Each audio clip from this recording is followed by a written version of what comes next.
Canal YouTube HL História Legal, do regional para o universal. A educação nos campos de cima da serra, 1831-2023, Vacaria, Rio Grande do Sul, Brasil.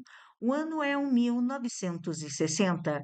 Escola Estadual de Educação Básica, Professor José Fernandes de Oliveira. Episódio 4. Sonali Guazelli, professora de História, supervisora do ensino médio. É quem nós entrevistamos nesse vídeo que está interessantíssimo. Mas, infelizmente, trazemos uma notícia triste para o ano de 2025. Já recebemos um e-mail no dia 2 de janeiro de 2025 com a notícia do descarte pela Unicinos da documentação do acervo documental histórico do FRIVA, infelizmente descartado via judicial, né? A Unicinos fez um processo judicial para conseguir descartar, ou seja, né, se livrar de toda essa documentação. Eu, como historiadora, como a pessoa que usou essa documentação para fazer uma dissertação de mestrado e que, por mais de uma década, sempre inspecionei esses documentos para ver se estavam bem guardados e sempre incentivei a Unicinos a fazer a publicidade e colocar à disposição dos estudantes de mestrado e doutorado de história para a pesquisa, né, para o estudo aprofundado sobre essa época que compreende o frigorífico acariense 1964-1997.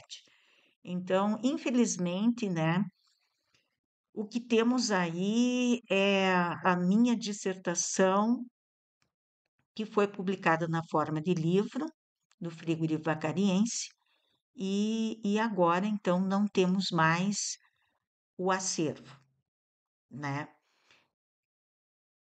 Talvez, né, não sei, vamos entrar em tratativas com o síndico da massa falida, talvez consigamos salvar isso que está em suas mãos, tem várias pastas, acho que dá em torno de 300 caixas de arquivo morto que estão com o síndico da massa falida, e quem sabe a gente conseguir transportar para a Universidade Federal de Pelotas, que através da Universidade Federal do Rio Grande do Sul se colocou à disposição de receber esse acervo documental.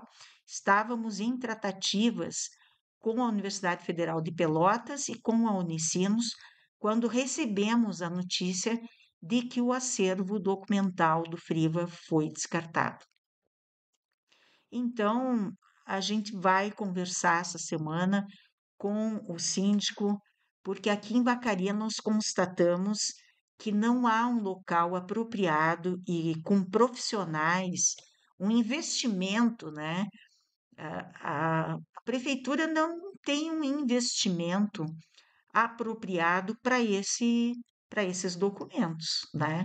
Para digitalizá-los, para colocar para a pesquisa, né, à disposição para pesquisadores profissionais. Então, nós vamos ver o que podemos fazer, mas não depende de nós, né? O descarte foi independente da nossa opinião. Ninguém pediu a nossa opinião como historiadores, como profissionais de história, né? Ninguém pediu a nossa opinião, que nós temos aí mestrado em história e simplesmente foi descartado pela Procuradoria Jurídica, né, da Unicinos.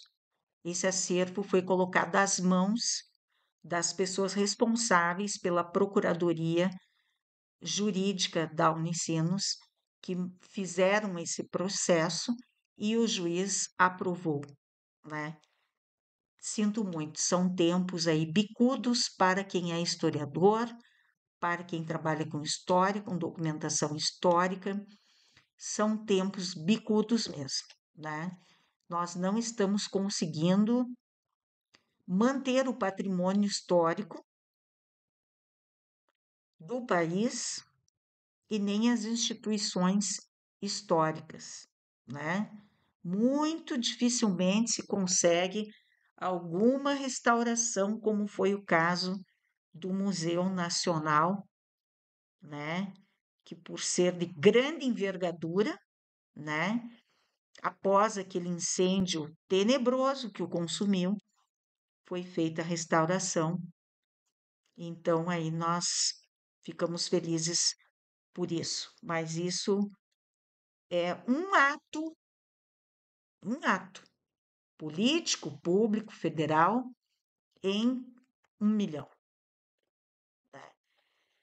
O pouco que conseguimos, nós ficamos felizes, mas a perda desse acervo, eu penso que é muito triste, porque tratava-se do período da ditadura militar, da economia, o estudo da economia da ditadura militar, que era uma economia de intervenção estatal, né? E a mudança dessa economia de intervenção estatal para a economia globalizada. Então, era um período realmente marcante e que nós devíamos ter guardado essa documentação, mas não só guardado, conservado, digitalizado e colocado à disposição de pessoas que tivessem interesse em pesquisar e nos trazer à luz, né, fatos que pudessem nos auxiliar a planejar para o futuro a economia do país. Tendo profundidade de conhecimento sobre economia, nós poderíamos planejar melhor para a economia do país. Então, eu considero um fato extremamente triste, uma perda muito grande para os historiadores, para as pessoas que trabalham com acervo documental histórico, é uma perda irreversível. Websérie A Educação nos Campos de Cima da Serra, 1831-2023. Sumário 1. Vídeo inicial. 2. Entrevista com a supervisora do ensino médio da escola, Sonali Guazelli. 3. Filmagens da escola, Professor José Fernandes de Oliveira. Canal YouTube HL História Legal, do regional para o universal. Do extremo sul aqui do Brasil para o extremo norte, a oriente, ao ocidente, para o coração do planetinha.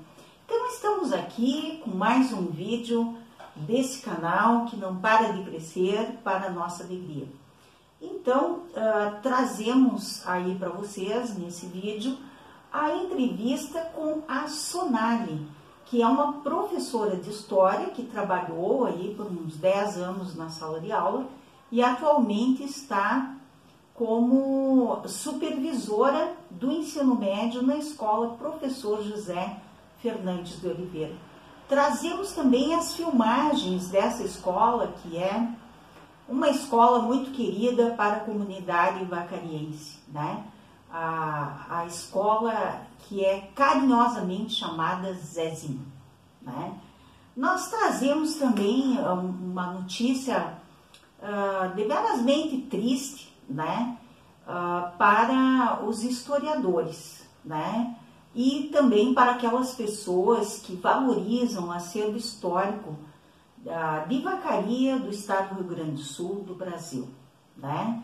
Infelizmente, nós estávamos tentando salvar o acervo documental histórico da antiga empresa Frigorífico Vacariense S.A., o Friva, que estava sendo, foi por uma década guardado, conservado, né? Iniciou um trabalho de digitalização na Universidade Unicinos, né? à Universidade do Vale do Rio dos Sinos, em São Leopoldo, Rio Grande do Sul, Brasil.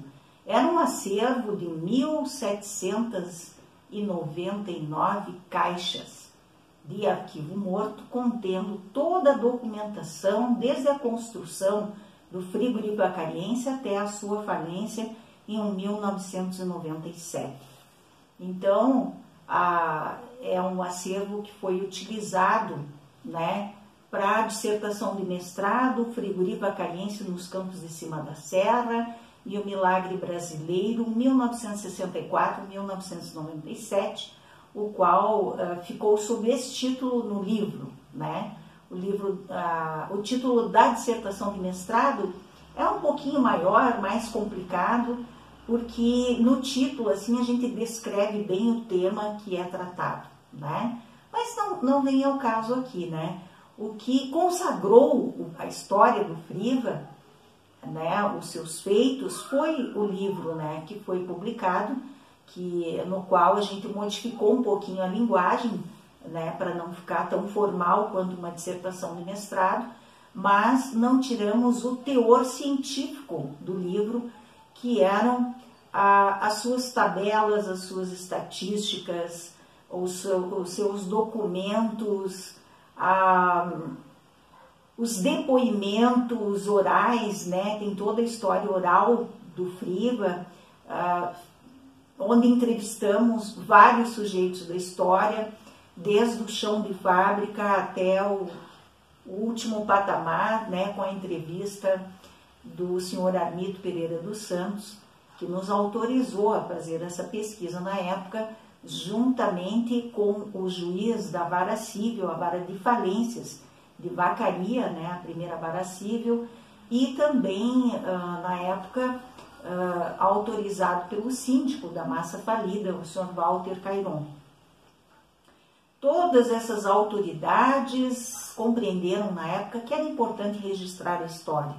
Nos possibilitaram a fazer esse trabalho, essa pesquisa levou 3 anos, porque o acervo documental do Friva realmente era muito grande e nós tínhamos que pensar, né, documentos e para fazer um resumo dessa imensa história de 30 anos que atuou o Friva aqui nos Campos de Cima da Serra, Vacaria, Rio Grande do Sul, Brasil, e estava situado no Distrito Industrial de Vacaria, né, o distrito que foi aí implantado pelo prefeito Marcos Palombini, que é um personagem muito interessante, impressionante, né? Uma pessoa que se dedicou muitos anos na política de Vacaria e que também teve uma certa participação, inclusive tem o seu depoimento no livro e também oralmente, né, a saga do frigorífico vacariense,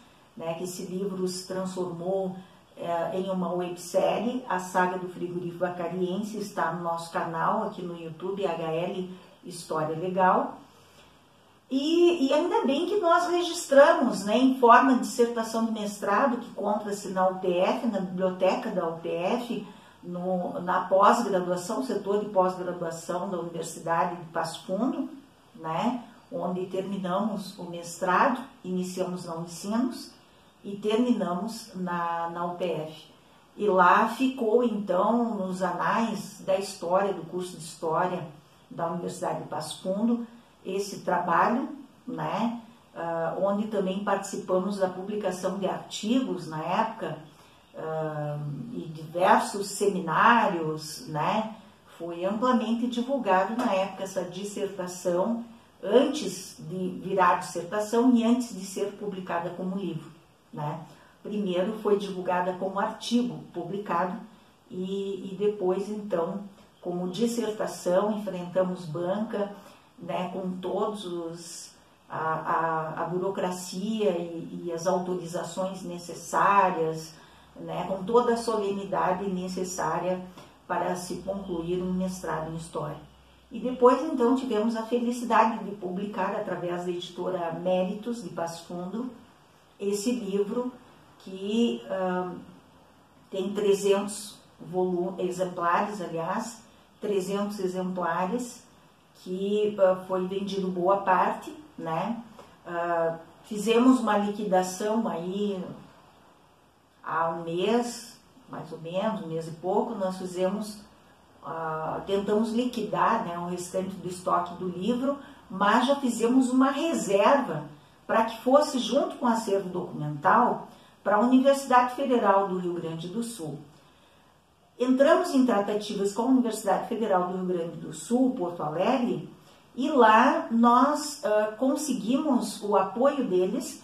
Não havia espaço, porque o espaço onde está localizado a Universidade Federal do Rio Grande do Sul hoje é um espaço que não é tão seguro para se preservar acervos documentais, visto que está em uma localização que pode haver enchentes, né? Então, eles foram em busca, os profissionais da Universidade Federal do Rio Grande do Sul, de outro espaço mais seguro onde pudesse ser colocado esse acervo.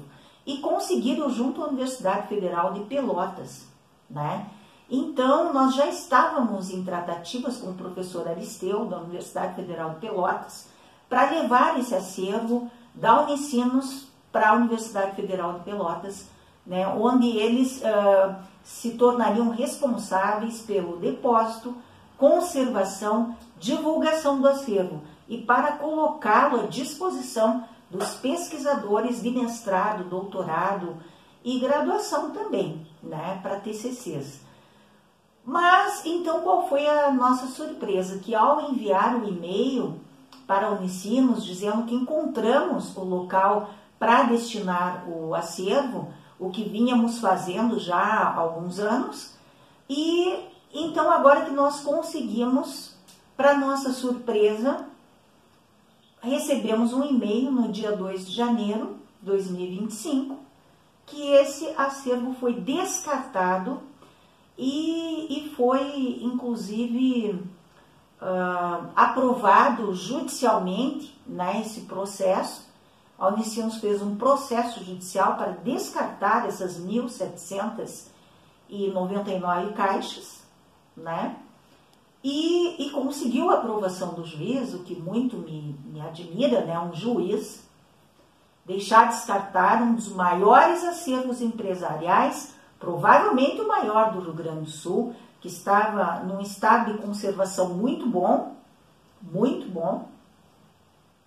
e que poderia ser utilizado para muitas pesquisas, principalmente quanto à economia da política da ditadura militar, no período da ditadura militar, 64 a 85, e também para essa virada, que foi o que aconteceu, que faliram todos os frigoríficos do estado do Rio Grande do Sul, né? E o Friva foi um deles, apenas um deles, né? Não foi o único, né? Não foi um desfalque do maior acionista, e sim foi uma mudança radical na economia global, né? O Brasil deixou de ter uma economia estatizada, de intervenção estatal, para se tornar uma economia globalizada, participar do mercado global, né, a partir do governo de Fernando Collor de Mello.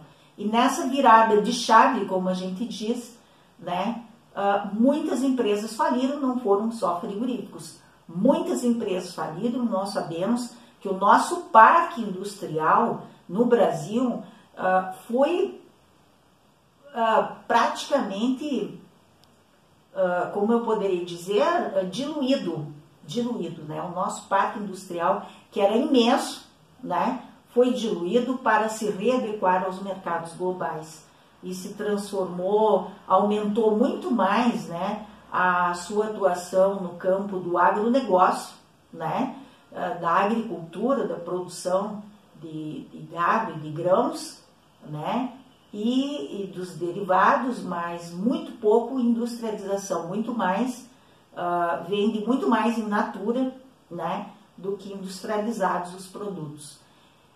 Então, esse acervo, do meu ponto de vista, que estudei e percebia que havia muito a ser estudado e que muito poderia ser analisado quanto à sociedade local vacariense, como também como um extrato, porque eu considero Vacaria um laboratório, né? Como extrato social, teria muito a estudar através da documentação do frigorífico vacariense. Então eu deixo aqui essa lamentável notícia, eu deixo esse meu desabafo, eu deixo esse registro histórico do que aconteceu com a documentação do frigorífico vacariense. Estou realmente indignada com essa situação que nós estamos vivendo, que a área de humanas está sendo desmantelada dia a dia, e os acervos históricos nós estamos perdendo, nós estamos deixando escoar por entre as nossas mãos a história do Brasil, da América do Sul, do Rio Grande do Sul, dos campos de cima da serra, né? Isso é lamentável nós deixarmos a nossa história escorrer por entre os dedos e não mantê-los, né? Por coincidência, nós entrevistamos uma historiadora, né, que hoje trabalha como supervisora escolar do ensino médio, onde ela traz aí uns 80% da entrevista, nós concordamos com ela. Mas tem ali uns 10 ou 20%, né, de 80% a 90% nós concordamos, mas de 10% a 20% a gente não concorda com a visão, né, da supervisora. Mas nós entendemos que ela tem 35 anos, né, a Sonali, ela tem uma outra geração, ela tem uma outra visão das coisas, né, e nós respeitamos muito como ela pensa, né, mas eu quero só deixar bem claro, assim, que eu não tenho essa mesma visão quanto ao ensino integral que ela tem. Quanto ao ensino integral, né? Ensino médio, tempo integral, eu não tenho a mesma visão que ela tem. Eu tenho uma outra visão e eu estive na Secretaria de Educação, eu fui preparada para implementar o ensino médio, tempo integral nas escolas, mas eu não concordo com aquela visão dela ali. Eu penso que os pais hoje eles enfrentam uma situação muito difícil, o desemprego é muito grande, os desafios nessa sociedade complexa e capitalista em que vivemos e globalizada são muito grandes. É difícil eles focarem somente na educação do educando, né? do aluno, do nosso aluno, né? É muito difícil. Eles não estão enfrentando uma situação confortável. Claro que todos gostariam de focar só na educação do seu filho, com certeza, mas os desafios que estão encontrando para a sobrevivência são muito grandes e está muito difícil. Muitas vezes pensamos que é até quase que intransponível alguns desafios. Então, seus filhos, ao atingir a idade de ir para o mercado de trabalho, eles vão. Eles vão porque eles precisam ajudar as suas famílias, ajudar a sustentar a casa, os seus pais, os seus avós, os idosos, eles próprios. Eles precisam de coisas até para aumentar a sua autoestima, né, de uma vestimenta melhor, de um calçado melhor, de se alimentar melhor, de ter algum conforto dentro de casa. Então, assim, apreciei muito a entrevista com a Sonali, é uma pessoa muito inteligente, muito perspicaz, e concordo em grande parte com a entrevista.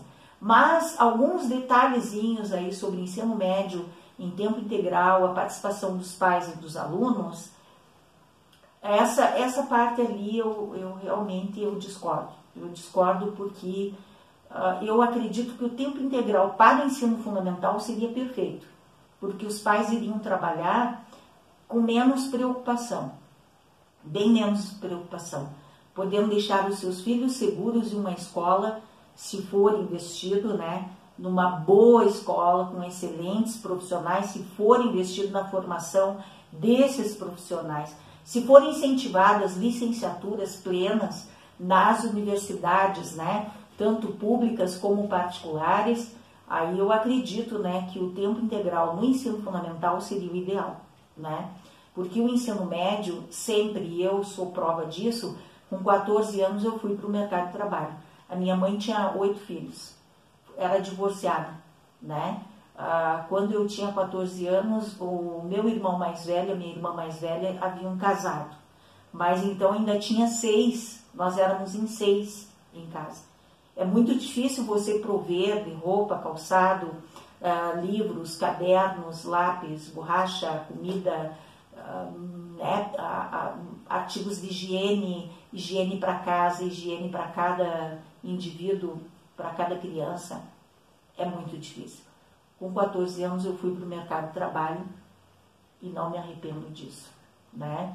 Foi a melhor escolha que eu fiz na minha vida. Fui estudar à noite, fui estudar em uma escola particular, eu mesma pagava, minha mãe não conseguia pagar para todos, não tinha condições, e eu tive alguns irmãos que foram estudar em escola pública, eu fui para uma escola particular, pagava. A minha mãe pagava para minha irmã estudar na mesma escola que eu, porque nós havíamos estudado desde o ensino fundamental sempre juntas. Então ela achava que a minha irmã não tinha condições, né, de me acompanhar assim nos estudos, não tinha a mesma desenvoltura para estudar, mas que ela merecia a mesma chance. Então a minha mãe pagava e ela ia na mesma escola que eu, onde ela chegou a quase concluir aí o técnico em contabilidade, ou até concluiu, eu não tenho certeza agora se a Ivone já é falecida, minha irmã, Ivone Lúcia de Oliveira, não tenho certeza se ela concluiu ou se ela foi até o 3º ano do ensino médio, com certeza, técnico em contabilidade, né? E eu cheguei a concluir. A minha outra irmã, Ivete, também concluiu, Ivete Terezinha Carneiro de Almeida, concluiu o técnico em contabilidade da mesma escola que eu, em Itajaí, Santa Catarina, onde fomos morar, enquanto a minha mãe estava separada, né? E então, assim, mostrando um panorama, né? Mostrando a experiência pessoal, a história pessoal, mas mostrando para vocês, nós somos uma família brasileira, nós somos um extrato social. Então, a experiência que a minha mãe viveu conosco, uma mãe separada com 8 filhos e que tinha que sustentá-los e que fez das tripas coração, fez tudo o que pôde por nós, não temos o que nos queixar, a gente jamais poderia dizer se eu tenho capacidade, se eu tenho inteligência, se eu tenho as habilidades e competências necessárias, por que eu não vou trabalhar fora? Eu vou trabalhar fora, eu vou ajudar a minha mãe. Foi isso que eu pensei. Vou ajudar ela, vou ajudar a mim mesma, né? Então, é isso, é essa mentalidade dos nossos alunos, né, que estão numa situação de risco econômico, que vivem abaixo, né, da linha da pobreza, ou na pobreza, ou classe média inferior, ou média, de média para baixo, vai ter que trabalhar. Entenderam? Essa é a realidade. Em realidade, pé no chão. Não tem condições dos pais darem conta. Não tem, as coisas, a inflação está muito alta. São muitos desafios numa globalização e nós estamos aí globalizados, nós estamos vivendo um caldeirão aí cultural e econômico, né? E temos que fazer o possível para nos ajudarmos. Estender as mãos, né? No caso dos filhos, dar a mão aí para os pais, para os avós, e juntos, né, vão sobreviver com qualidade, porque a nossa realidade é essa, né? As políticas públicas, acabei de dizer para vocês, perdemos um acervo histórico. Cadê a política pública, né? A gente lutou o que pôde, abriu o canal para isso, lutei o que pude, né? Estou aqui dando minha mão a palmatória aí, né? Deu, terminou aqui. Não depende só de mim, depende da sociedade. Eu não poderia pegar 1.799 caixas de arquivo morto e colocar no meu pequeno apartamento de 2 quartos. Não poderia. Não tenho como, né? Pegar o quarto da minha filha encher de caixa, chavear e deixar ali criando aranha, não tem como. Né? Qual a utilidade que teria isso? A utilidade seria estar lá na Universidade Federal de Pelotas, sendo digitalizado, sendo organizado e colocado à disposição, porque, me desculpe, Unicinos, mas faltou foi divulgação desse acervo.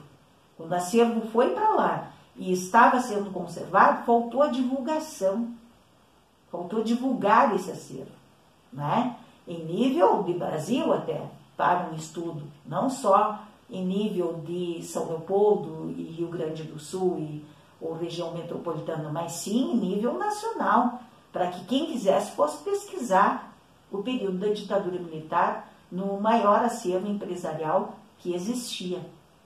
Infelizmente, não existe mais. Talvez algumas caixas ali com o síndico, sei que tem, eu até vou ver se ele direcionaria essas caixas para a Universidade Federal de Pelotas, não sei. Talvez haja toda uma burocracia, toda uma parte jurídica, né?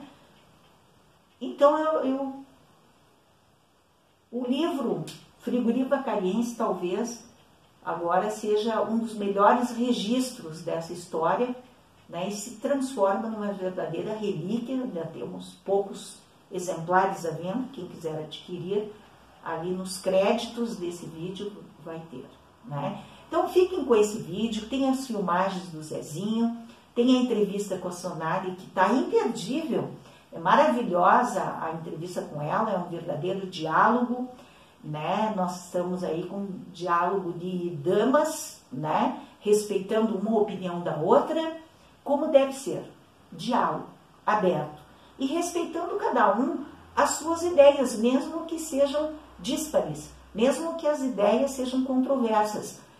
Respeito, consideração com os profissionais que estão tentando trabalhar da melhor forma possível para a educação. Um grande abraço a todos vocês, um feliz 2025, que ele nos traga ainda muitas felicidades, embora não tenha iniciado tão bom como eu gostaria, em termos de notícia para a área de humanas, né, acervo histórico, para a área de história, memória, história e patrimônio, embora essa notícia não foi muito boa, não foi nada boa, aliás, mas eu espero que nós tenhamos muito a nos orgulhar ainda do nosso Brasil, dos nossos profissionais de história. Estou muito agradecida à Universidade Federal de Pelotas por querer acolher esse acervo e que se demonstrou muito indignada ao saber o que aconteceu, né? Quero agradecer a eles a disponibilidade de receber esse acervo junto aos acervo que eles têm, o acervo de todos os frigoríficos do estado do Rio Grande do Sul que tinham, que haviam, que faliram, eles têm, só faltava esse. Então, eles iam recolher mais esse documental que iria completar o acervo de frigoríficos do estado do Rio Grande do Sul e que eles colocavam à disposição de profissionais para estudarem, né, de diversas nuances esses frigoríficos. Então, quero agradecer imensamente à Universidade Federal do Rio Grande do Sul, que conversou com a Universidade Federal de Pelotas. Quero agradecer à Universidade Federal de Pelotas e quero deixar aí o meu pesar, né, pela perda desse acervo, e também quero deixar a minha alegria por apresentar mais um episódio da Escola Professor José Fernandes de Oliveira, uma das maiores aqui dos Campos de Cima da Serra, uma das maiores escolas aqui de Vacaria, Rio Grande do Sul, Brasil, que está aqui, né, no extremo sul das Américas, numa altitude de quase 1000 metros no Planalto Soberbo. Um grande abraço a todos vocês. Estadual de Educação Básica, Professor José Fernandes de Oliveira, Supervisora Sonali Guazelli. Profissão: Professora de História, desde 2013, formada pela Universidade de Caxias do Sul, Rio Grande do Sul. Iniciou seus estudos no ensino fundamental, séries iniciais, na Escola Municipal Pedro Álvares Cabral, após de quinta a oitava séries na Escola Padre Efrem. Ensino médio, curso normal, no Colégio São José. Tem 35 anos. Nasceu em Vacaria, Rio Grande do Sul. Tem 11 anos de profissão como professora de História. Tem 10 anos em sala de aula, atuando a partir do ano de 2013. E um ano como supervisor escolar do ensino médio na Escola Professor José Fernandes de Oliveira, onde iniciou seus trabalhos em 2018. Canal YouTube HL História Legal, do regional para o universal. Então, nós estamos aqui na Escola José Fernandes de Oliveira para entrevistar a supervisora do ensino médio, Sonali. Ela vai esclarecer para nós algumas coisas a respeito da situação do ensino médio atualmente aqui na escola. Pode se identificar, Sonali.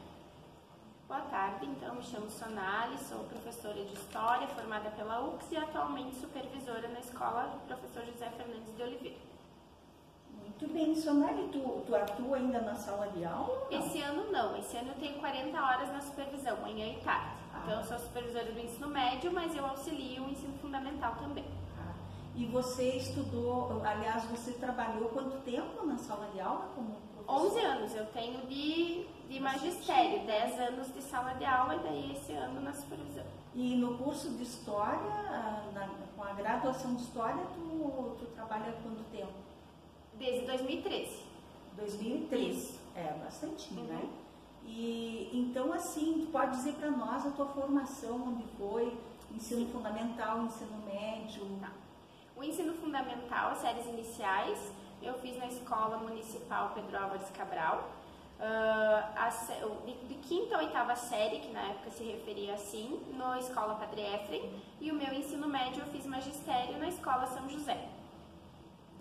Depois eu fiz, então, História na UX, e eu tenho especialização, que é Supervisão e Gestão Escolar, pela Cruzeiro do Sul. Muito bem, uma excelente formação, né? Também sou historiadora, então muito prazer em conhecer minha colega, né? Atualmente estou aposentada, mas comecei a minha carreira aqui no Zezinho, no ano 2000, no estado, mas eu queria te dizer que eu estudei, aliás, trabalhei também.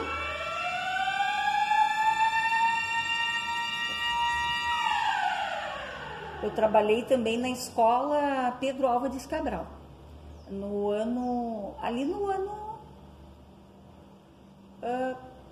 acho que final de 2019 ou início de 2000, por aí. Trabalhei poucos meses. Eu moro bem próximo à escola, Pedro. Então eu trabalhei lá e depois então eu fiz o concurso para o estado e vinha trabalhar aqui no Zezinho, ano 2000 e 2001, né? Mas, então, assim, você está na supervisão da escola, Isso. Né? E o que muitos professores estão preocupados é com o novo ensino médio, que está sendo implantado já há algum tempo, Sim. Né? Você pegou aqui desde o início da implantação do novo ensino médio? Eu peguei, na verdade, quando eu entrei no ensino médio em 2015 aqui na escola, ainda nós tínhamos os seminários, era né, não eram notas que eram usadas, não era parecer, e aí depois mudou de novo, daí veio um novo ensino médio, né? Veio uma grade curricular totalmente reformulada, nós temos as trilhas, tem itinerários, esse ano, os primeiros anos, as eletivas, tudo muito novo, mas que é possível de se colocar em prática se tiver boa vontade, né? Sim, então começou o novo ensino médio aqui, em que ano? Agora eu não vou me lembrar direito, mas eu acho que 2018, 19, por ali. E já estava com pandemia, já estava começando... É isso ali, já estava começando, sendo implantado mais ou menos na pandemia. E que foi bem ali na pandemia que também entrou o ensino remoto. Isso aí, exato. Né? E o ensino remoto foi difícil, né? A adaptação para todo mundo, porque a gente está acostumado a ter contato com os alunos, né? Olhar no olho, né? Pegar o caderno, corrigir. Então, tudo muito online, mandando vídeos no começo, porque não tinha plataforma, né? Mandava vídeo pelo WhatsApp, atividades pelo WhatsApp, depois veio plataforma Classroom, que o governo do estado aderiu, né? E aí já facilitou um pouquinho, mas não é a mesma coisa, né? E você pegou, nessa época você estava em sala de aula? Sim, do 6º ao 9º Então, e o ensino médio. você trabalhou ali durante o ensino remoto. Exato. Então, enquanto você estava aprendendo a trabalhar no ensino remoto, que vieram os Chromebooks, né? Toda aquela situação, eu tinha que trabalhar com Classroom, né? O aplicativo também entrou naquela época, tudo por causa da pandemia, né?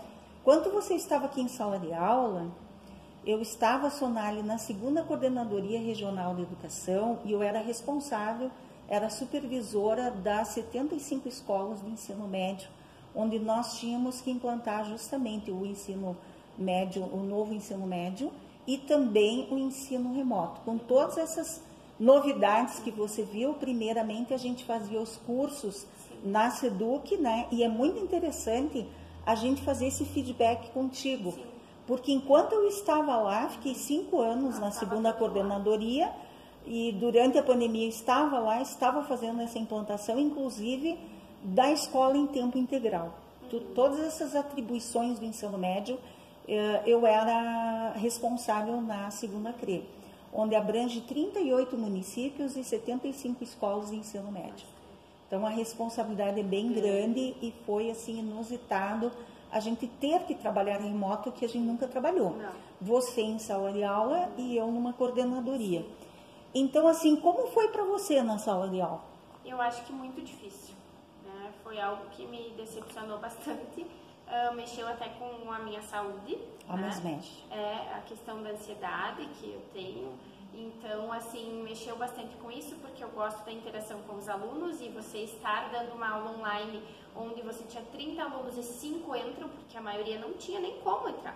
Não tinha internet, o celular não é tão bom, né? Tinha sempre alguma questão.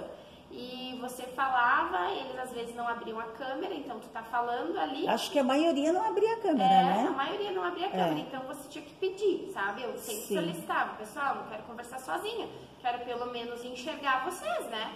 E aí alguns ouviam, abriam a câmera, ficavam prestando atenção, aí a gente dava aula online ali, depois preparava as atividades, postava a atividade para ter o retorno do aluno, né?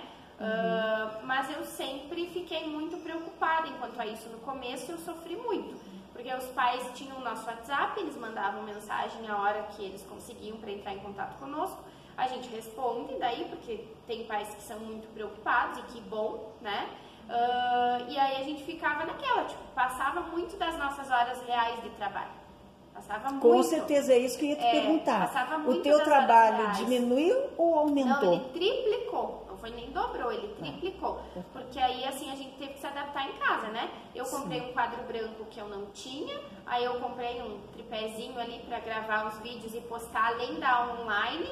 Eu criei um canal no YouTube que depois eu não alimentei mais, para postar as aulas ali, né? E daí disponibilizar só o link para ficar mais fácil para eles abrir, para não carregar o celular com os vídeos. Então, boa assim, ideia, excelente ideia, né? Então a gente tenta também se adaptar a esse, digamos assim, a inovação, a circunstâncias, sabe? Foi tudo muito difícil no meu quarto, né? Não tenho nenhum estúdio, nada do tipo, mas eu tentei ir adaptando. Então eu me sentia mais segura às vezes fazendo um próprio cartaz para explicar e postava um vídeo lá nesse canal, ou o quadro branco que eu comprei, fazia ali as anotações, como tentava o mais natural possível. Mas me faltava o aluno falando comigo, me faltava o aluno questionando, me faltava eu recolhendo um trabalho físico, sabe, o sorriso, até o puxão de orelha que a gente dá também. E quando tu vinha à escola, porque tinha quem não tinha celular, podia entregar o trabalho físico, né? Quando você vinha pegar esses trabalhos, como é que estava organizado? Na verdade, porque tu podia pegar o vírus, né? Na verdade, não aconteceu conosco, sabe? Não? Não. Na verdade, os menores do 1º ao 5º ano, sim, porque a minha filha estuda aqui e eu vinha pegar para o primeirinho. Aí eles tinham o saquinho de atividades separados por aluno com o seu nome. Nós acontecia o seguinte, como a gente posta, era tipo um período de história ou 2 períodos de história por semana, a gente fazia com que o aluno, se não tivesse tipo internet ou algo do tipo, um colega passava para ele. Então, dali 15, 20 dias, esse aluno ou 2 ou 3, que é a minoria, traziam até a escola e eles guardavam para nós. Eles Ah, eram que eu vi- minoria? Minoria. Ah, Aham. porque eu cheguei a voltar para a sala de aula remoto, quando eu voltei para a Vacaria. Aham. Tu falou na questão da saúde, né? Isso. Esse trabalho me afetou muito a Muito saúde. também. Eu não peguei o vírus. Aham. Como Eu eu também era diabética e hipertensa, eu fui uma das primeiras pessoas a ir trabalhar remoto. Aham. Que até sim foi bem inusitado. E as pessoas não trabalhavam remoto ainda, não queriam me deixar ir para o remoto, toda uma situação assim que eu vivi, mas que daí eu ainda fiquei ali até quase o final da pandemia. Mas quando eu retornei para a Vacaria, que eu pedi remoção, eu voltei para a sala de aula, para a mesma escola onde eu estava, que era a Escola Padre Éfrem. E ao assumir o ensino remoto, então, eu passei para o outro lado, né, do balcão, digamos assim, né, como diriam os comerciantes, né, eu saí de um lado do balcão, fui para o outro, e aí eu vi como era, né, Difícil. a sala de aula, né. Mas foi bem difícil, só que do 6º ao 9º ano e no ensino médio era a minoria. Tínhamos alunos que não tinham acesso, mas não tanto quanto do 1º ao 5º, até não era nem a questão do acesso, mas a idade, né? Sim. A idade que os pais têm que acompanhar. Teve alguns dias, pela experiência que eu tive com a minha filha, a professora dela ainda trabalha aqui na escola, a prof. Jairene deu aula online. E eu ligava o computador para ela, colocava ela sentada, pegava o caderno e dizia para ela não mexer no computador, escutar a prof, deixava o microfone ligado, né? Tentava auxiliar ao mesmo tempo que eu estava com o Chromebook postando as minhas atividades. Sim. Né? Porque eu tinha Então não dava para te dar atenção para ela, porque tu também Totalmente tinha não, jornada porque eu tinha que de fazer trabalho. ela acompanhar, mas eu tinha que fazer a minha parte de A tua professora parte também. E aí acabei que, claro, que sempre ajudei nas tarefas, era 1º aninho, eu alfabetizei ela por tabela em casa, porque daí eu tinha que explicar quando ela tinha dúvida, porque a prof não estava ali, né? Claro. Mas a prof tentou se aproximar ao máximo e eu acho que mesmo ela sendo criança foi muito válido os professores dos menores que tentaram fazer isso, não só a folha. Mas isso também é interessante porque você é uma professora. Sim. Você teve condições de explicar para sua Sim. filha. Mas a grande maioria não é professor, Sim. não tem essa didática toda, né? E eles tiveram que também amparar os filhos, ou deixar com um vizinho, ou sei lá, 1000 coisas se passar, né? Nesse ponto eu até digo que, se é que existe a palavra sorte no meio de uma pandemia, que seja entre aspas, foi porque eu estava com ela, então estávamos as duas protegidas relativamente em casa, eu trabalhando e tentando dar o suporte que ela também precisava por estar se alfabetizando. Sim. Né? Aí te mostrar o outro lado, então, porque é tipo um debate. Sim. A nossa websérie é a Educação nos Campos de Cima da Serra. Certo. E o objetivo da nossa websérie é fazer um debate para a gente reavaliar a qualidade do ensino, e entender como era, como foi há pouco tempo agora, como foi lá atrás, como foi na época da pandemia, como está sendo agora esse retorno, que a gente sabe que ocasionou muitas consequências muito importantes e difíceis de resolver atualmente. Então, você como historiadora, você sabe que nós historiadores, nós estudamos o passado para entender o presente e planejar o futuro em acordo com Gilberto Cotrim, né? Então, é isso que a gente está propondo nesse canal, um diálogo educacional com diversos atores e sujeitos da história, né? Para que a gente consiga contribuir de alguma forma para a melhora desse ensino, que a gente sabe que houve uma certa decaída, principalmente o aumento da evasão, né, escolar. Uma das coisas, então, também era uma evasão, quando estávamos ali no ensino remoto, que os alunos não abriam a câmera, né? Eles até estavam presentes, mas eram 2, 3 que abriam a câmera. Lá na Escola Padre Éfrem, não vou dizer que foi a maioria, mas um grande número de alunos, e vem de outros bairros lá, não é do centro, como as pessoas imaginam, vem de bairros lá do Vitória, de bairros que às vezes as pessoas não têm as mesmas condições, não tem. Então, uma boa parte dos alunos enviava o trabalho escrito. E nós chegávamos na escola, havia uma caixa com trabalhos dentro dos saquinhos, como você disse, por aluno, né? E cada turma tinha uma caixa. Mas essa caixa, ela tinha de todos os professores, que era de 7 a 10 professores, por aí, né? Então, houve também, assim, todo um risco que nós corremos, indo manusear esses trabalhos, depois levando para casa. Eu me lembro que eu deixava 2, 3 dias arejando, e ainda com máscara e luvas ia manusear para corrigir esses trabalhos, né? E aí, assim, a gente corrigia todos que estavam no Classroom, todos os manuscritos físicos, né? E tínhamos que lançar tudo isso no sistema, sendo que antigamente o secretário passaria as notas para nós. Os secretários fariam um trabalho lá de presença, de tira a falta, bota a falta, né? Porque a gente fornecia lá a chamada e ele ia digitar tudo. E nós, então, assumimos a figura também do secretário, né? Sim. Tu concorda comigo? Eu concordo, mas acho uma boa que, parte, assim, né, do trabalho. Nesse sentido da chamada ser online, do aplicativo, a gente apoiou um pouquinho também, né?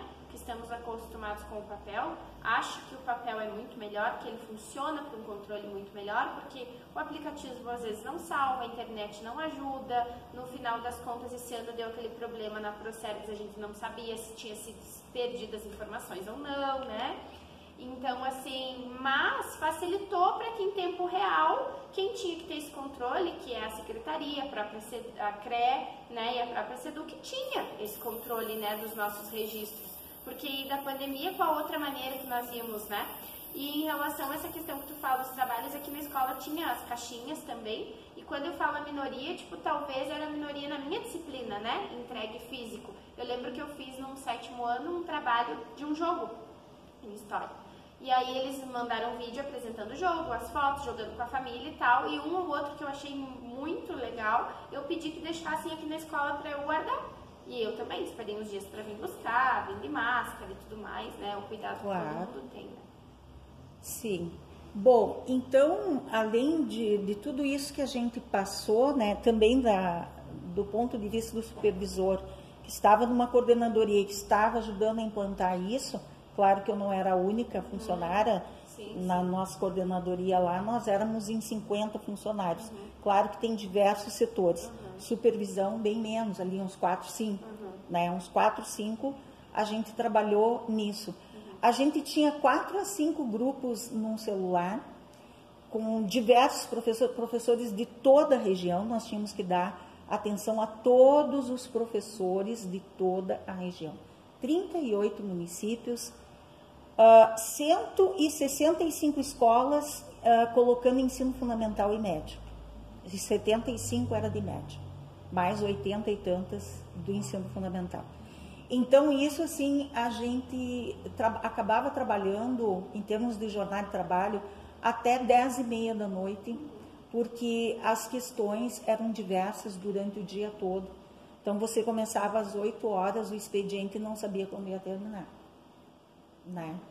E tudo remoto, né? Então, tinha a parte do sistema, que era no notebook, e tinha também a parte que era administrar os grupos, né?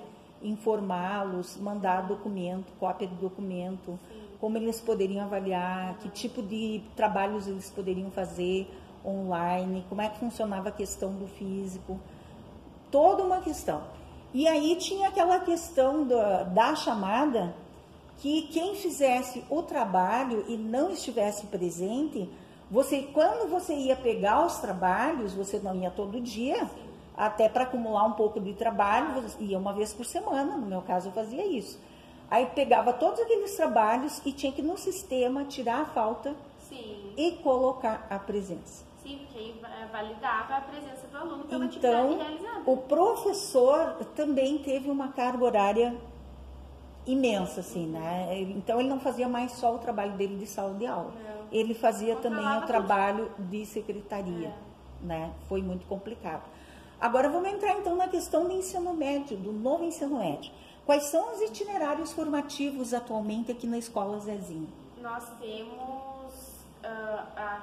eu tinha que ter trazido meu caderno, porque é bastante coisa, tá? Lá na supervisão a gente tem, na verdade, de todas as áreas. A gente tem de humanas com linguagens, de matemática com humanas, nós temos de natureza, nós temos vários.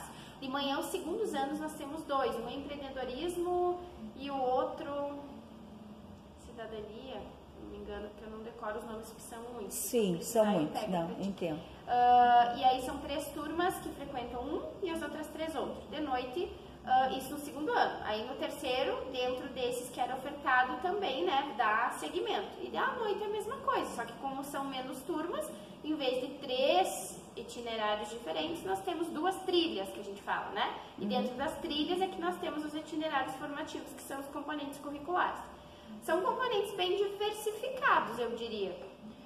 O de empreendedorismo, que eu me apropriei mais no ano passado, porque ele casa muito com ciências humanas, né? A gente fez a Feira das Trilhas e pôde estudar, de fato, a trilha e os componentes. Eu acho ele bem interessante, porque eu gosto dessa área, assim, no sentido da cidadania, empreendedorismo e cidadania, né? Do leque que abre de profissões para os alunos, porque acredito que o foco do novo ensino médio é isso. São itinerários, são componentes curriculares diferentes, mas que se o adolescente levar em consideração, levar a sério aquilo que está sendo passado para ele ali, abre um leque, um norte maior de objetivo para a vida lá fora. Que eu acho que é esse o objetivo, né? A questão de escolher a sua profissão. Prepará-los mais para o mercado de trabalho, exato, né? Que aí antigamente a gente tinha só os básicos, né? Que é bom também e precisa, mas hoje eles têm outras oportunidades. Talvez em algum lugar ou alguma turma que não funcione, o meu ponto de vista é o adolescente, que ele daí não quer, sabe? Se envolver na matéria, no componente, porque os professores, pelo menos aqui na nossa escola, pelo que eu acompanho, todos que pegam o itinerário tentam fazer o seu melhor. Um compra um curso, o outro compra uma apostila, o outro troca ideia. Porque na verdade eles não receberam formação para isso, né? Ninguém recebeu. Porque o correto, quando eles falaram no novo ensino médio, que eles fariam um concurso e seriam profissionais que seriam habilitados, né? Por exemplo, empreendedorismo seria profissionais da área de administração de empresas. Mas o empreendedorismo, quando eu falo empreendedorismo, ele não fala só da administração de empresas. Teria que realmente nós pegar ali das trilhas para te ter uma ideia, sabe? Sim. Porque quem distribui a carga horária tem esse cuidado. Se for educação financeira, eu não vou pôr um professor de português. Então é tomado cuidado de colocar alguém que é formado em matemática, ou que das exatas ali, né? Sim. Então, assim, quando eu falo empreendedorismo, tipo, quando eu trabalhei ali a questão das trilhas, a gente explicou e focou no que história, sociologia, filosofia, geografia envolvia aquilo ali, né? E aí ele abre, às vezes, um leque, obviamente, lá para matemática, mas então aquelas outros 3 componentes da trilha, que é matemática, a gente tem um colega que contempla essa área. Então é tomado esse cuidado.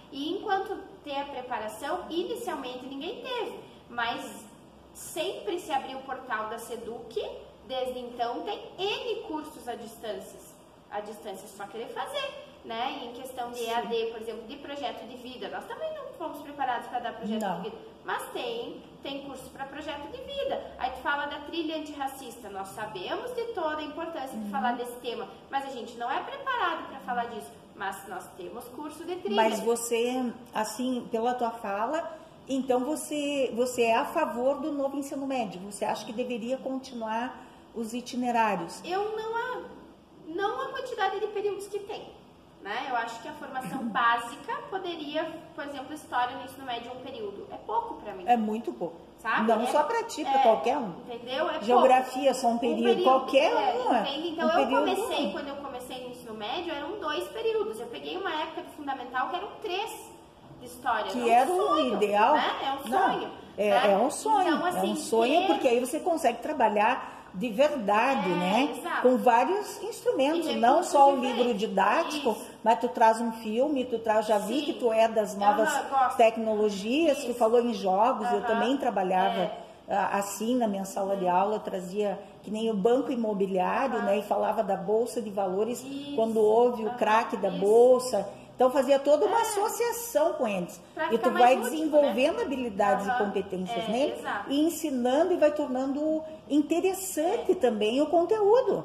Sim. Né? Eu acredito que as trilhas, enfim, os itinerários formativos, elas funcionam e poderiam talvez diminuir um pouco da carga horária, no sentido assim, tem umas que são muito parecidas umas com as outras, entende? Sim. Então, mas acho que não tirar, porque o mundo tá mudando, né? Sim. O ensino médio que eu fiz não é o mesmo que você fez, então Claro não tem que não, como ser o mesmo que os adolescentes diferente. de hoje, É. mas a formação básica não deveria ser mexida. Aumenta a Não quantidade pode, de né? horário, a carga horária, Porque final, 1000 horas, 1.200 uma horas. boa maioria precisa fazer vestibular, Enem e frequentar uma faculdade, eu exato, acredito. Sim, né? com certeza. A gente tem que ter essa esperança que os jovens ainda queiram isso. É. Então, eu acredito que pode ter as eletivas, que foi criada agora, que pode ter as trilhas, mas que elas sejam, tipo, a gente talvez enxugar, não sei se seria essa palavra, porque tem disciplinas que são muito parecidas, sabe? Educação financeira, daí depois tem a outra...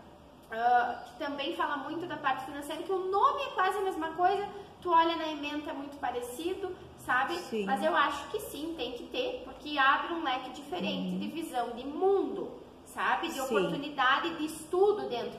Porque quando você dá aula de história, você faz coisas diferentes dentro da tua possibilidade. Mas nesse projeto de vida não poderia se embarcar com conteúdos, então, conteúdo de empreendedorismo, conteúdo de financeiro, conteúdo... Talvez, não poderia mas o projeto de vida diminuir ele um não pouco? foca muito sempre num conteúdo propriamente.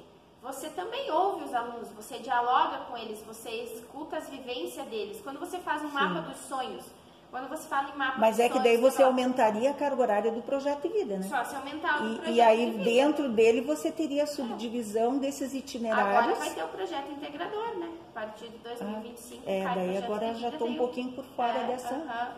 Então já está mudando, né? Já tem a base ali que vai curricular de 2025. Essas trilhas, os itinerários já diminuiu um pouco a questão dos períodos, então semanais, e aumentou um pouquinho da básica de novo, voltou sociologia e filosofia para todos os anos. Tem que ter, né? Tem que História também ali, então a gente está acompanhando. Eu acho que a mudança, às vezes a gente se adaptar é difícil, né? Acho que é válida, desde que exista uma dosagem, né? Tudo na vida é assim, né? Agora nós vamos entrar na questão da carga horária e do ensino em tempo integral.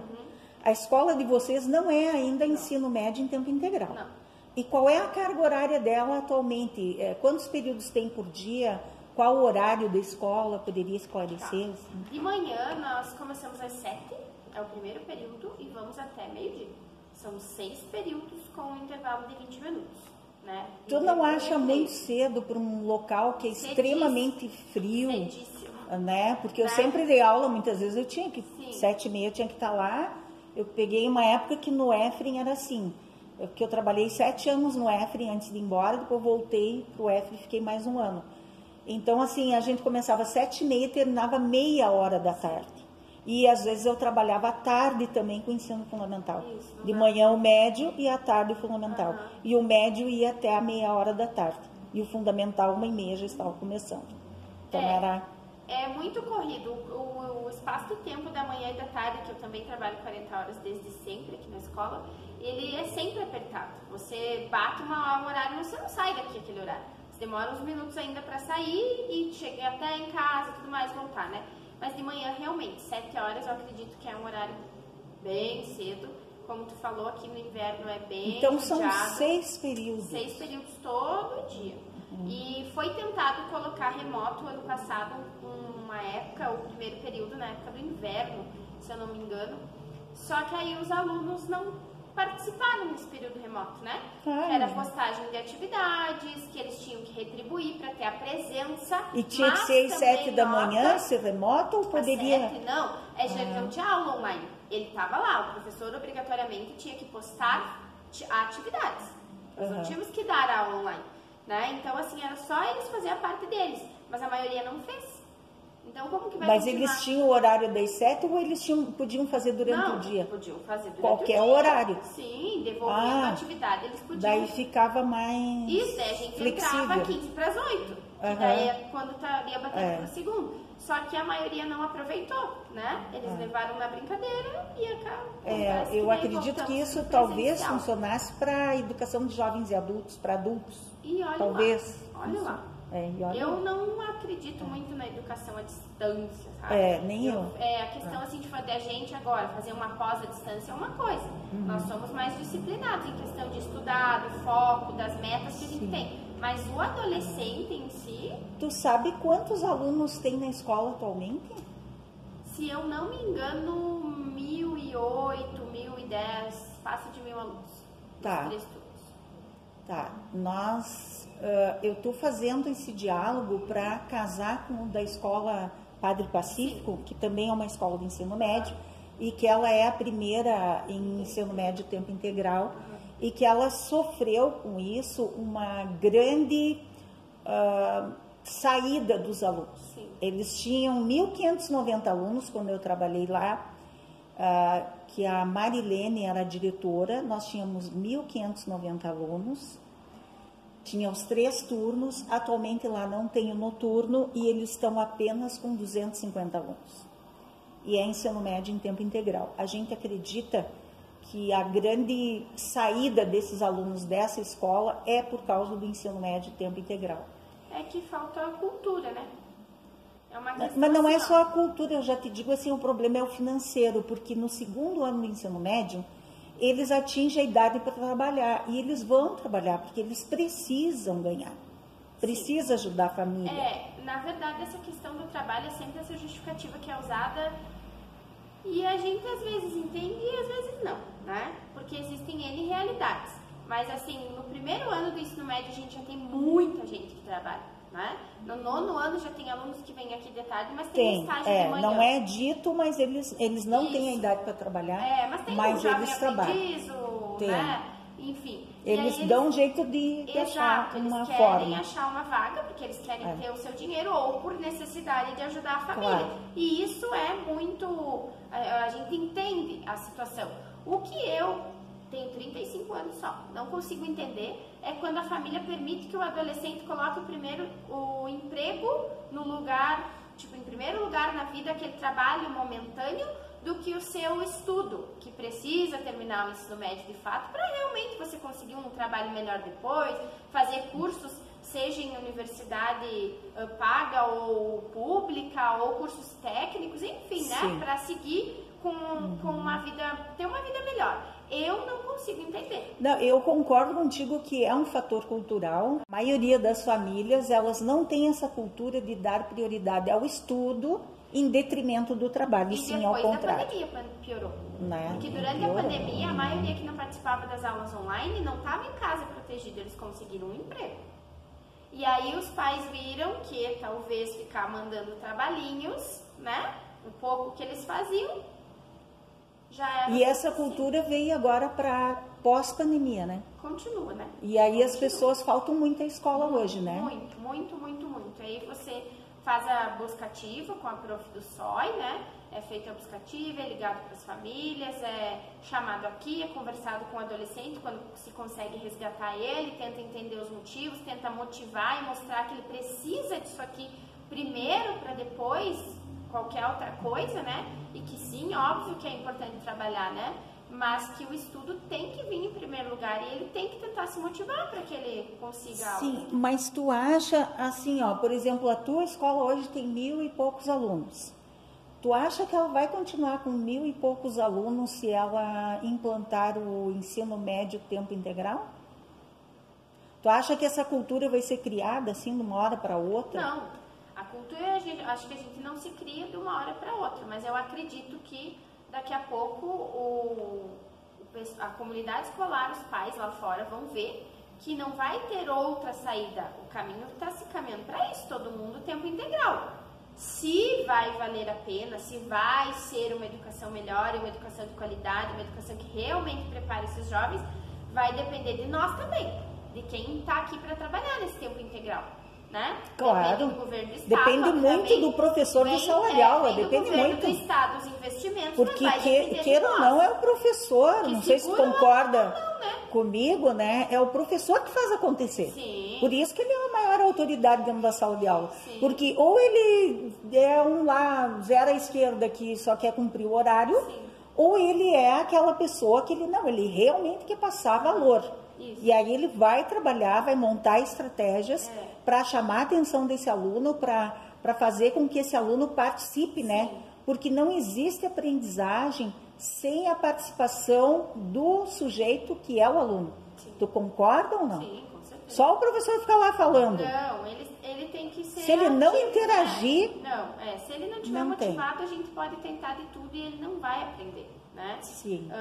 Então, eu acho que devagar, eu acredito que possa funcionar o ensino médio em tempo integral, né? Só que, por exemplo, assim, hoje aqui na nossa escola, nós não temos espaço físico para isso. A gente tem do 1º ao 5º ano, do 6º ao 9º de tarde e praticamente todas as salas ocupadas. Eu acho que deve ter 3 salas que não são ocupadas, 3 ou 4. Então, nós não temos espaço físico para isso. Para a gente ter espaço físico, daí o que nós vamos fazer com nossas turmas do 1º ao 5º?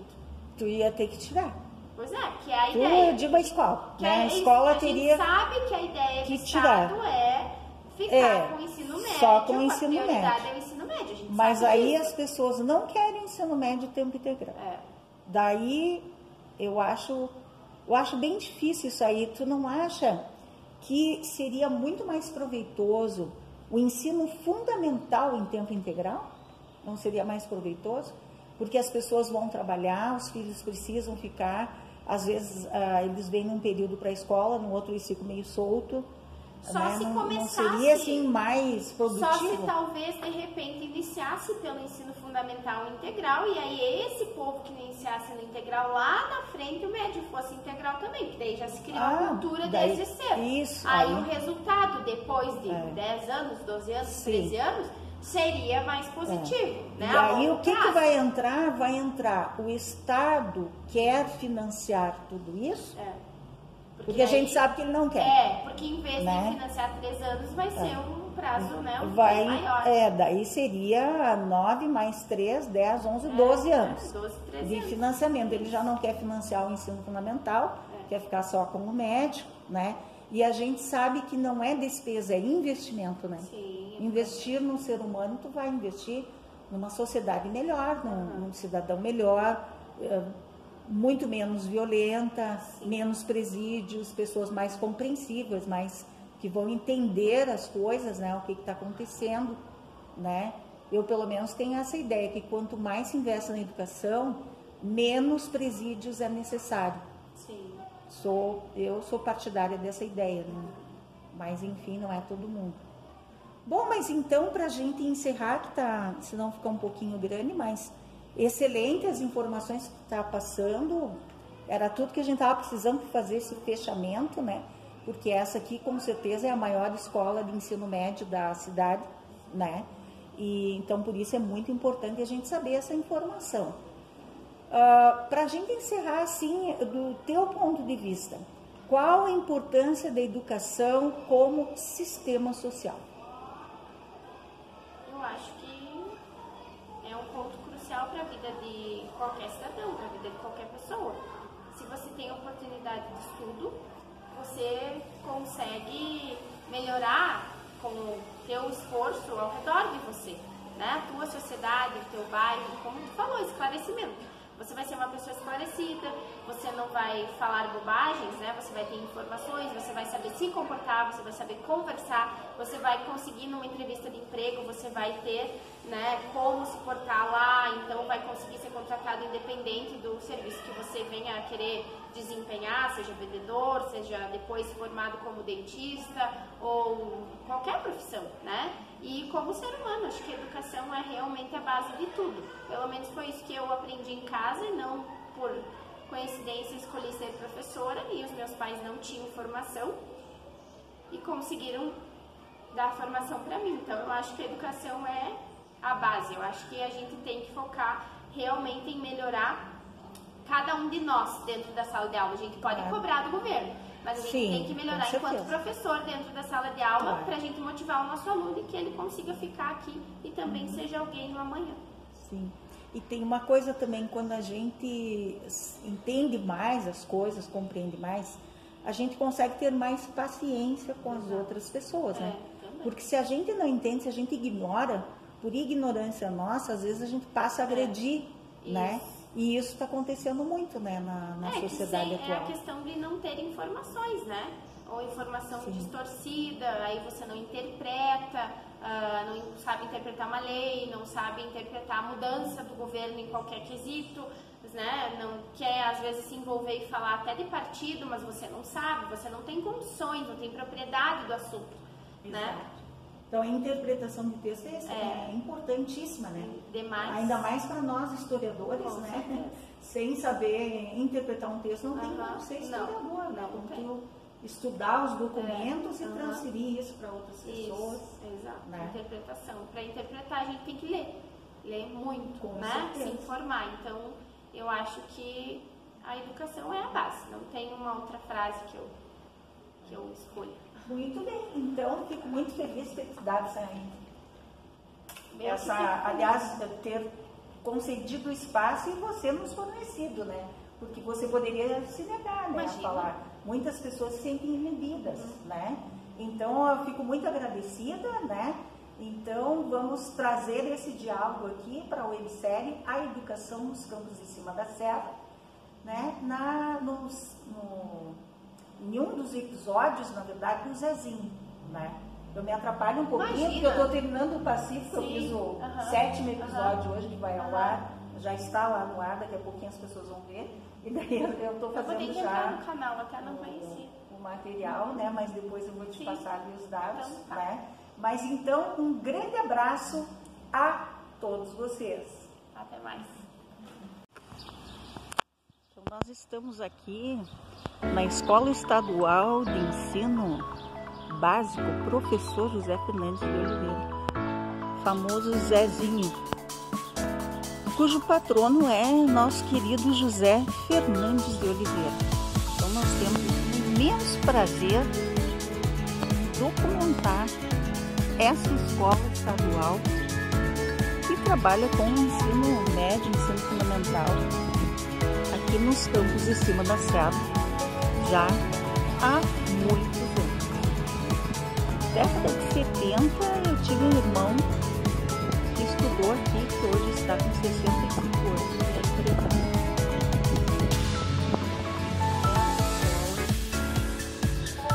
Ela fez a diferença em muitas vidas de muitos descendentes de bracarienses.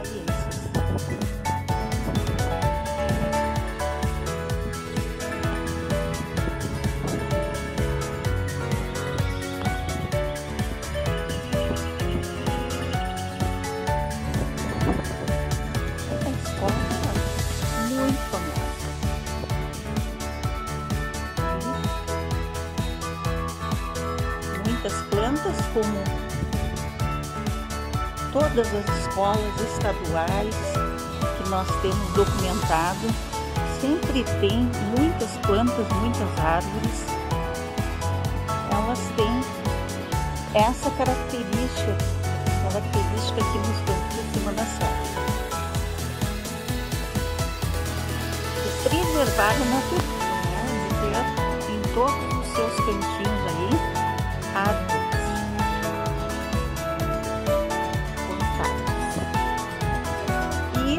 Muitas plantas também.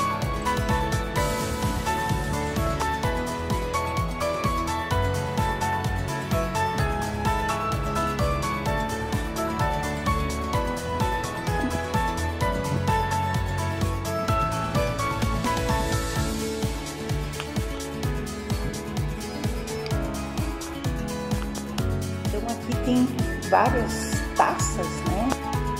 Essa escola aqui já foi muito premiada porque é muito atuante, né? Aqui nos campos de cima da serra, em diversas atividades aqui na cidade de Vacaria, Rio Grande do Sul, Brasil. Aqui já enfeitado aqui para o Natal, né? Já estamos nas vésperas, digamos assim, do Natal. Aqui a direção da escola. Aqui nessa sala é esse belíssimo quadro aqui, né, que representa uma cena provavelmente de um conto qual foi o ponto aqui que inspirou essa tela belíssima que está na direção da escola. Lindíssima. Escola muito bem cuidada, muito atuante. Tive o prazer de lecionar aqui pela primeira vez no estado, foi a primeira escola em que eu trabalhei como professora de História. Aqui a Feira Cultural Afro-Brasileira. Nós tivemos há poucos dias a Semana da Consciência Negra, né? Então aqui nós temos a Feira Cultural Afro-Brasileira, muito importante, né? E o cartaz é chegada a hora de tirar nossa nação das trevas da injustiça racial, Zumbi dos Palmares. Então, como não poderia deixar de ser, né? O dia 20 é considerado o dia da consciência negra e é o dia do Zumbi dos Palmares, né? Um personagem histórico que foi muito atuante, né, pela libertação dos escravos.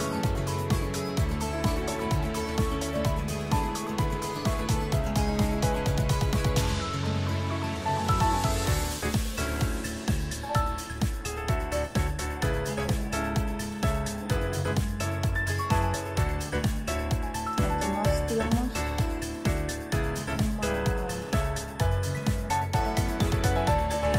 uma mensagem póstuma, né? Pelo visto que um aluno descansa em paz, o amor que deixou nunca será esquecido. Que dó, né? E você sempre será lembrado.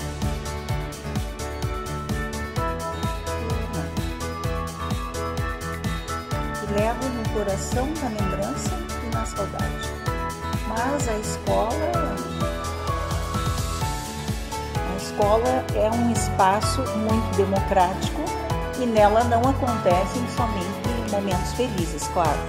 São momentos muito diversificados, né? De brincadeiras, de alegrias, de estudo, de dedicação, né? E também a parte educativa, que é muito difícil, né? Educar as pessoas para que elas venham a ser bons cidadãos. Então nós estamos vendo aqui a Feira Cultural é muito diversificada, muito bonita. Olha, trabalhos lindíssimos aqui. Ali nós temos a filhinha do Sítio do Pica-Pau Amarelo, né? O Monteiro Lobato, o Visconde de Sabugosa, a boneca Emília, a Cuca. Muito legal. Lindíssimos trabalhos. Olha esse aqui, que coisa fantástica, o trabalho das crianças. Rei Leão, ó. Muito bonito. Maquetes lindíssimas, ó. A fazenda, como não poderia deixar de ser, né? Já aqui, fazendinha do tio Marcos. Poderia deixar de ter alguma coisa assim dessa cultura, já que Vacaria é uma cidade com extensão imensa de campos e matos, né? 20 de novembro, Dia da Consciência Negra, mural Personalidades Negras, Nossa Gente, Nossa História. Muito bonito o mural, muito bem feito, em alusão ao 20 de novembro e a Semana da Consciência Negra. Milton Santos, geógrafo famoso, né, conhecido internacionalmente, né, por essa luta, né, pela igualdade racial. Mas são trabalhos lindíssimos nessa feira.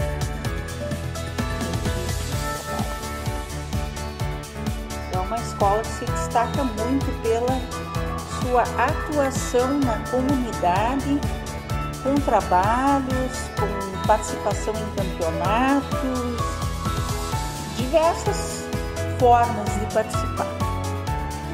Aqui nós temos o pátio interno, então, com painéis lindíssimos, lindíssimos painéis, representando aí animais, né?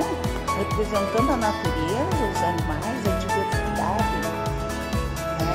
E aqui uma cena da Catedral de Pedra Moura, Catedral de Vacaria, Rio Grande do Sul, Brasil.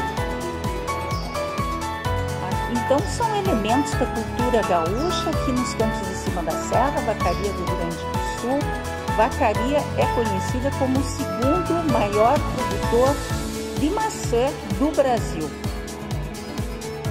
Então, tem aqui representado na escola José Fernandes de Oliveira. O livro, né? Como é importante a leitura, como é importante, né, esse elemento, essa ferramenta da educação, o livro, como é precioso, né? Como é preciosa essa ferramenta, o livro. O mundo precisa de pessoas inteligentes, né? Para desenvolvermos a inteligência, nada como ler muito. E aqui lindíssimo, olha o painel. Quem será que está brincando ali? Eu, se pensar no Monteiro Lobato e no sítio de Capão Amarelo, vou dizer que é o Pedrinho e a Narizinho e a boneca Emília, no meu imaginário. Mas pode ser a cena de um outro livro, com certeza. Olha, o banco continua a cena, olha só, o banco continua a cena da parede. Mas que coisa genial, isso é arte pura, né? É arte, é um belo espaço aqui para as crianças, pré-adolescentes e adolescentes. Agora nós vamos aqui para os super-heróis, né? Tem uma parede aqui com a Mulher Maravilha, o Batman e Robin, Homem-Aranha. Não permita que sua criança interior deixe de existir, afinal, é ela quem te salva das pressões da vida adulta. Genial essa frase aqui, ó. Um recado aí do Batman, Robin, Mulher Maravilha e Homem-Aranha. Sou apaixonada pelo Homem-Aranha, olha só. Genial a maneira como está organizada essa escola. Genial. Ali o branco e o preto dando as mãos, né? Vamos lá, todas as etnias têm que se dar as mãos para viver bem aqui nesse país, Brasil. Aqui, então a cultura aí é década de 70, cabelo Black Power, me lembro bem. Cultura afro, genial. E aqui indígena, né? Que lindo, o indígena. Indígena, muito lindos painéis. Depois eu vou perguntar para o diretor quem foi que fez, né, esses belíssimos painéis. Aqui pelo visto da educação física.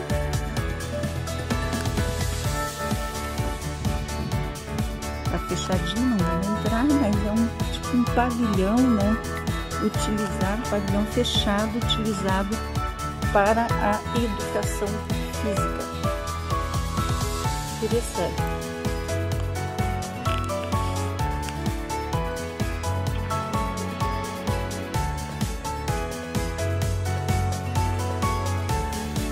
Aqui tem uma frase em inglês, né?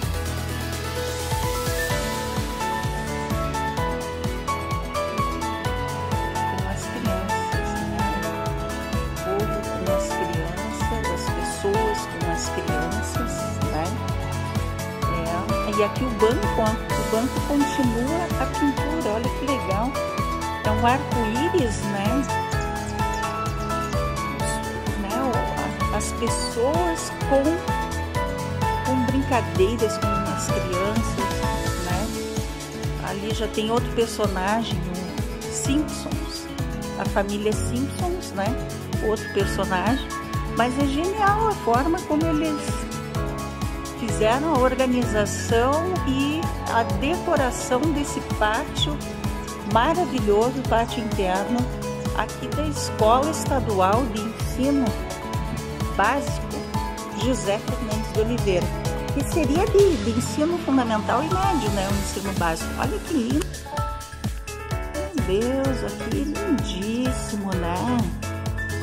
Aqui lindíssimo povo afro, povo preto sendo representado em um painel lindíssimo, lindíssimo, lindíssimo, lindíssimo. Não temos outra expressão senão dizer o quanto lindo é, né? E aqui, então, ali já tem aquele outro personagem, ó, dos desenhos, os Minions, né? Olha, estou muito surpresa positivamente pelo jeito que foi feito em 2023, ó. Nós estamos em 2024.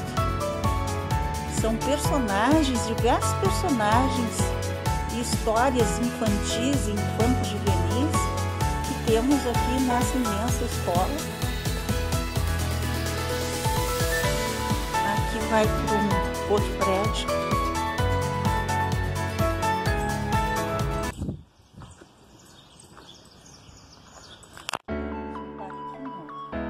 Quanto é importante o parquinho, mencionamos, né, nos episódios da Escola Padre Pacífico e Nossa Senhora da Oliveira, Ione, quanto é importante o parquinho para as crianças, né?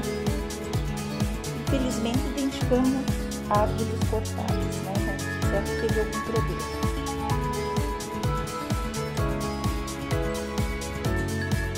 O seu Natal seja recheado de coisas boas e muita alegria, amor e união.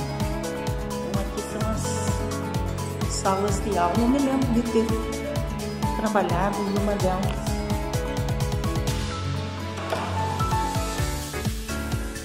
Uma sala de aula. Eu lembro de trabalhar em uma sala de aula. José Fernandes de Oliveira aí, ó, alfabetiza ainda bem organizadinha para a alfabetização. Da natureza. É uma escola que se preocupa muito com a natureza, bastante livros.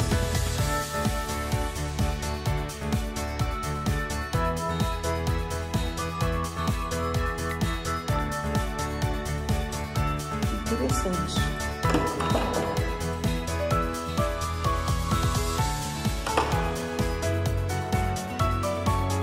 Outra sala de aula.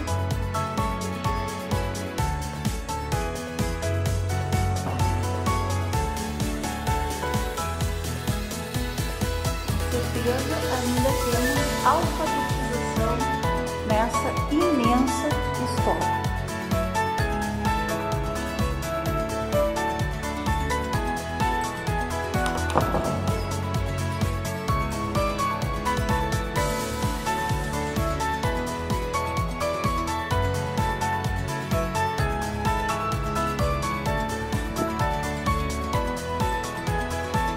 Temos aqui banheiros.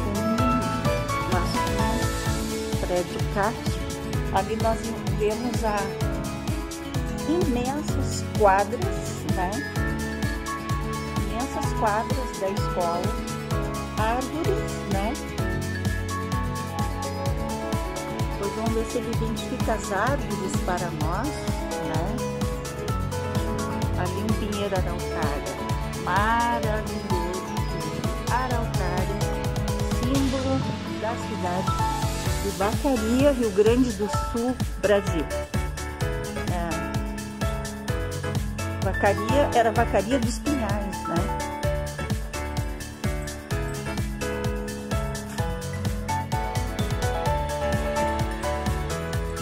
Então é imenso esse prédio aqui do José Fernandes de Oliveira, né?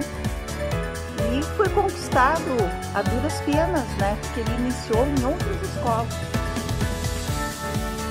José Fernandes de Oliveira começou na Escola Padre Éfrem, depois passou para uma outra escola que cedeu a sala de aula e depois, bem mais tarde, ele conseguiu conquistar todas essas instalações que não foram todas construídas ao mesmo tempo, né? Foi sendo ampliado.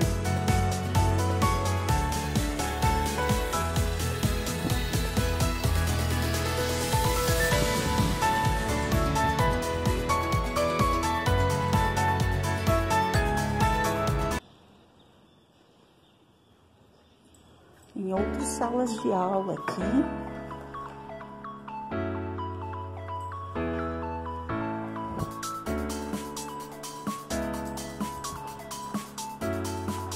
É imenso, eu nem vou passar em todos, né? Porque é imenso. A escola é imensa. Tá me dando uns gatilhos aqui, eu passei algumas coisinhas aqui.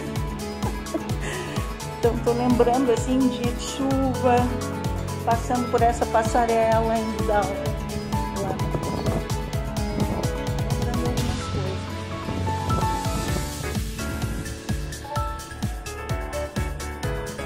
A pessoa é claustrofóbica, né?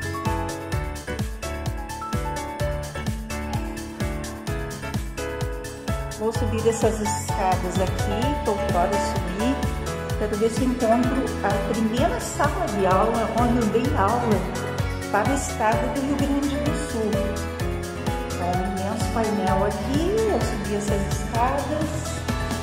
Não tem história, amanhã é um mistério. Mas hoje é uma dádiva, é por isso que se chama presente. Olha o Bandite. Bandite é um cachorrinho daquele seriado que tinha. Olha, dei aula aqui. Uma aula onde era antigamente a turma 175.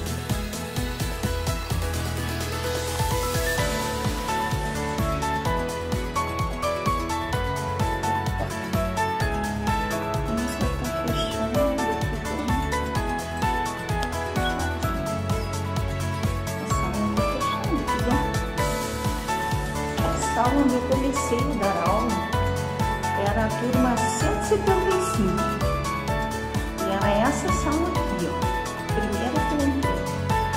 O estado do Rio Grande do Sul, eu queria mostrar para vocês, mas infelizmente ela está fechada. Que triste. Essa não abriria para nós.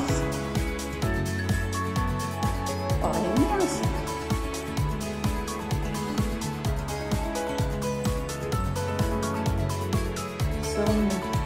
Salas de aulas bem claras, né? Eu me lembro que foi isso.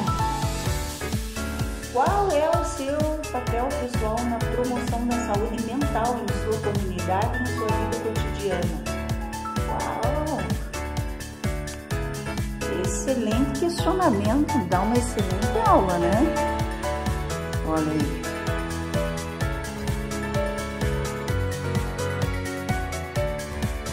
Diversidade religiosa, religiões.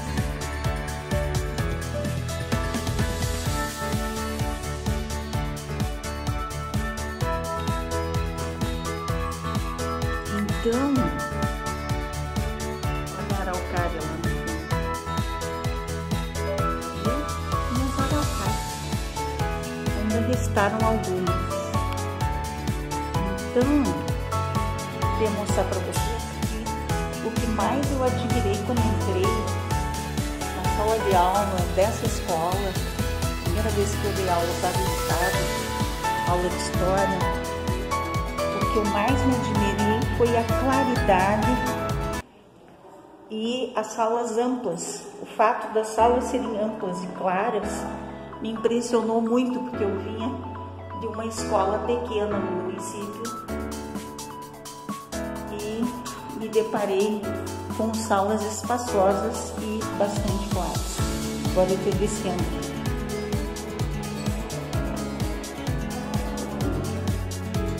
biblioteca.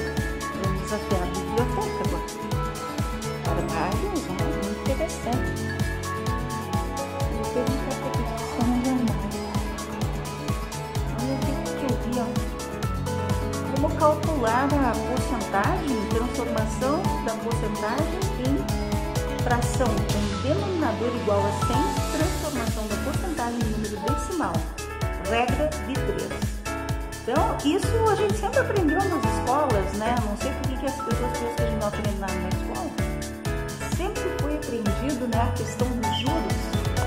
E daqui a gente viu a Pantera Cor-de-Rosa. Eu até vou me aproximar da Pantera Cor-de-Rosa para mostrar para vocês que eu sou apaixonada pela Pantera Cor-de-Rosa. Foi um dos primeiros personagens que eu conheci na minha vida quando eu era criança. Era preto e branco, desenho. Tem o Fantasminha também, ali, camarada. Fantasminha camarada é a Pantera Cor-de-Rosa. E ali o outro é aquele Homem das Cavernas. Ah, mas é maravilhoso. Quem é que não quer dar aula aqui, ó? Claro, tanto.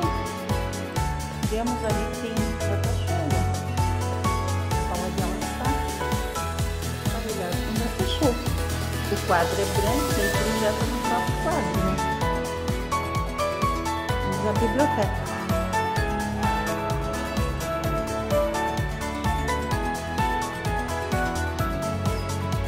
Então agora nós estamos aqui entrando na sala de aula que eu entrei quando eu passei no concurso do ensino educacional no estado como professora de história. Tirei segundo lugar nesse concurso. Primeiro lugar foi José Augusto Guazelli e segundo lugar fui eu. Então a primeira sala onde eu dei aula foi essa sala aqui. E o que eu senti assim ao entrar nessa sala? Essa sala era a turma 175 à tarde, 7º ano. Eu vinha de uma escola pequena, uma escola municipal que se chamava Pedro Álvares Cabral. Hoje essa escola, inclusive, agora é uma outra... Eles têm outras instalações, um prédio bem amplo, bem grande, mas quando eu comecei a lecionar no ensino fundamental, foi na escola Pedro Álvares Cabral, no município, onde eu fiquei alguns meses apenas. E as salas eram pequenas e escuras. E olha a dimensão dessa sala de aula. Então, quando entrei nessa sala, todas cheias de janelas, ampla, clara, né? Tinha um quadro imenso aqui, só que o quadro era verde. Agora o quadro é branco, foi modernizado.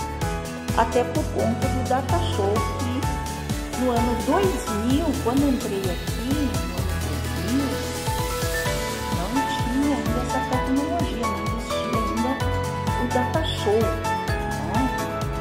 Ainda não tínhamos o projetor que existia, era aquele projetor que projetava com lâminas, né? Que era o retroprojetor.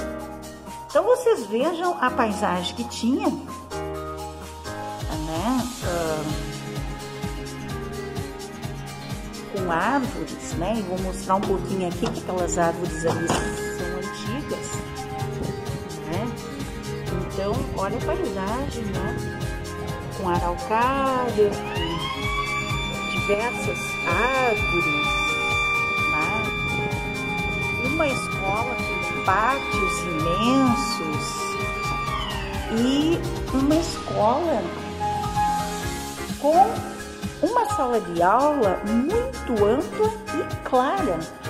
Eu me senti no céu, sinceramente eu me senti no céu. Vamos ver o que a professora deixou aqui, ou o professor deixou uma expressão matemática. Construa as tabelas e no mesmo plano cartesiano desenhe os gráficos. Então, que eu saiba, sempre foi ensinado nas escolas, né? Conhecimentos matemáticos que depois vão nos auxiliar de alguma forma em nossa vida, dependendo da nossa profissão. construir tabelas. Eu tive que trabalhar com muitas tabelas e gráficos, inclusive. Né? Inclusive no livro Frederico Vacariense, ele tem muitas tabelas, muitos gráficos, muita estatística. Olha, tudo começa aprendendo essa expressão aqui, ó. Né? Y igual a x ao quadrado, y igual a x ao quadrado mais 1 e y igual a x ao quadrado menos 1. Isso aí, né, são expressões que a gente aprende e que leva para a vida. Né? Já tive diversas profissões, fui perito judicial, fiz várias coisas. Mas aqui eu quero mostrar para vocês, né, a paisagem nos arredores da sala de aula, que é uma sala de aula muito ampla, muito clara, e foi aonde eu comecei a minha vida escolar, a minha carreira no magistério público estadual. Eu iniciei aqui, nessa sala de aula, na turma 175, sétimo ano, na época, sétima série.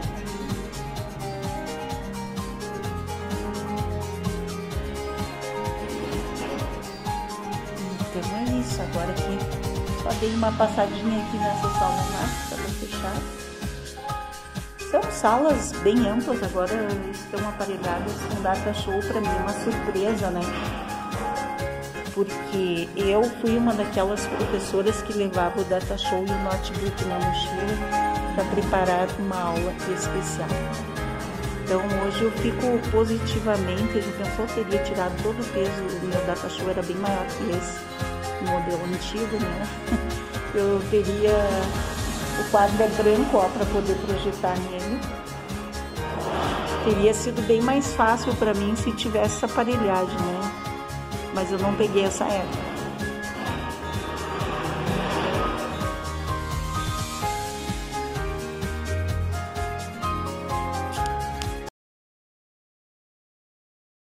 Biografia.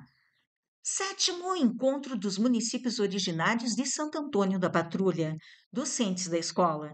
Histórico da Escola Estadual de Primeiro e Segundo Graus, professor José Fernandes de Oliveira, Este, Porto Alegre, Rio Grande do Sul, 1996, página 431. Documentação fornecida por 23ª Coordenadoria Regional de Educação de Vacaria, Rio Grande do Sul. Assessora Gilmara. Entrevistada Sonali Guazelli.